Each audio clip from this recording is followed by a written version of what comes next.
Hello everyone, I hope you're enjoying today's news. Welcome to Laura's Stories channel. We have a new story, but I won't keep you any longer. Don't forget to subscribe. My name is Laura. I always told myself that divorce isn't the end of life, but I never knew it could be the beginning of a nightmare. My ex-husband, Michael, divorced me after 7 years of marriage. Coldly, he said, "Laura, we're no longer compatible. Let's raise our daughter peacefully." Our daughter Emma was only 8 years old, innocent, gentle, smiling at the smallest things.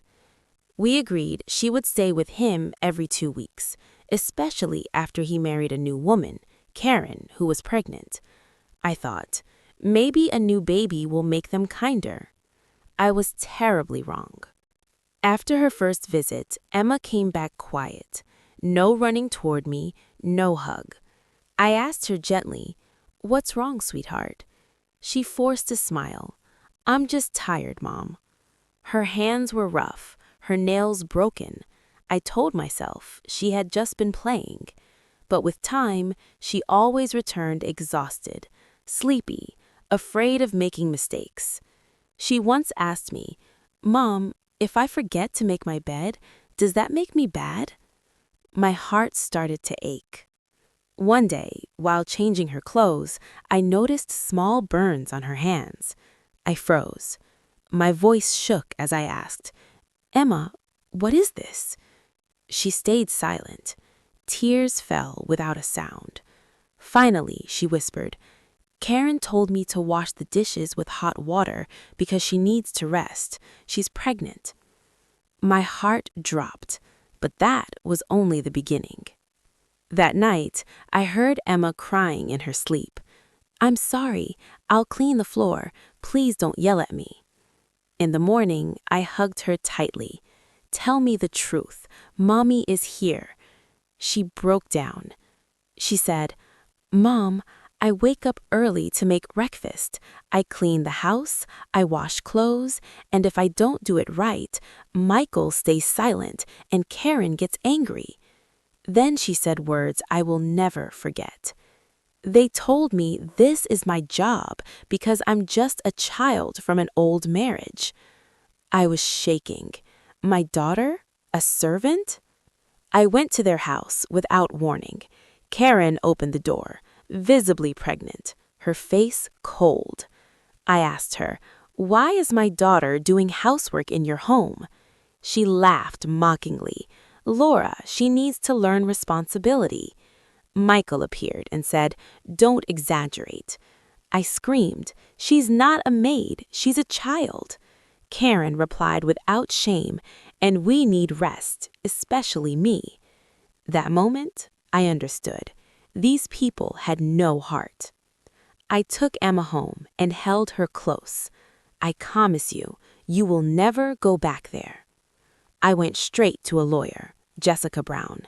She listened. She saw the photos. She saw the exhaustion.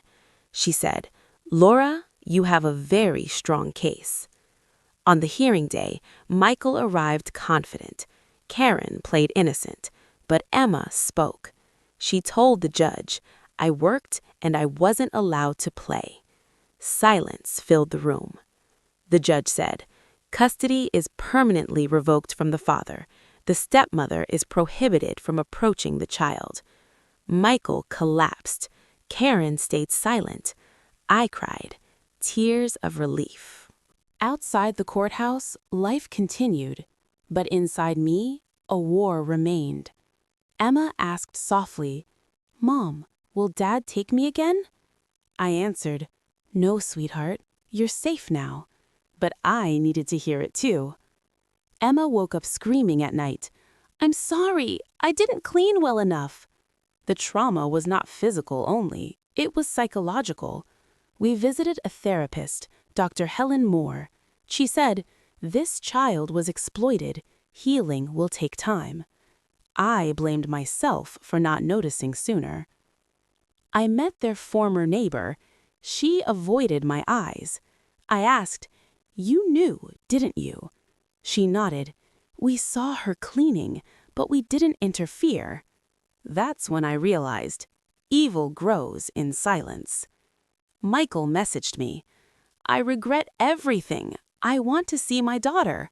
I replied, "Regret doesn't erase abuse." He blamed Karen's pregnancy. I answered, "And who protected my child?" The door was closed forever. He requested supervised visitation. Emma cried, "I don't want to go, even with police." The therapist testified. The judge refused. I saw Karen with her newborn. She said, "You destroyed our lives." I replied calmly, "No, you destroyed a childhood." And I walked away, victorious without shouting. Emma began drawing. Houses, sons, mothers holding daughters' hands. She told me, "I want to be a teacher, to protect children." Pain became strength. I spoke at a child protection event. Not all abuse is violence.